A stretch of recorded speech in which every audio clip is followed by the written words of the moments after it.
At 6, imagine getting on a flight where everyone on board has been tested for COVID directly before taking that flight. That's happening tonight with Delta's very first ever COVID tested flight. CBS 46's Yasmina Alston live at Hartsfield-Jackson Atlanta International Airport with what that means. All right, break it down for us, Yasmina.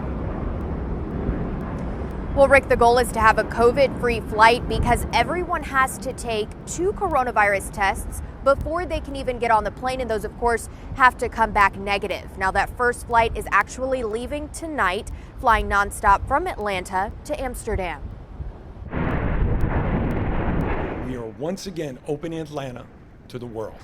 As the COVID pandemic continues, the airline industry is working to continue to safely fly passengers. The program we're putting into place today can be a blueprint that allows us to safely reopen international travel corridors and to allow the resumption of international travel. On Tuesday, Delta announcing that their first COVID-tested flight is ready to go.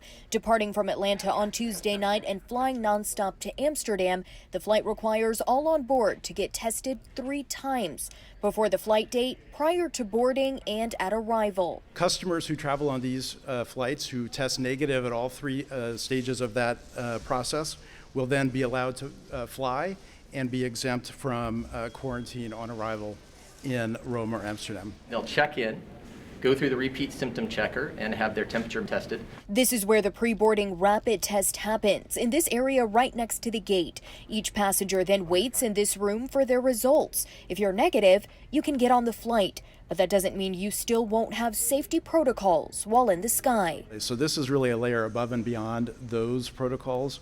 And those things include mandatory use of masks throughout your travel journey. We on Delta block middle seats. And if this program is successful, Delta will add more destinations. Now, that next COVID-tested flight leaves this weekend, and it will fly nonstop from Atlanta to Rome. Live in Atlanta, Yasmina Alston, CBS 46 News.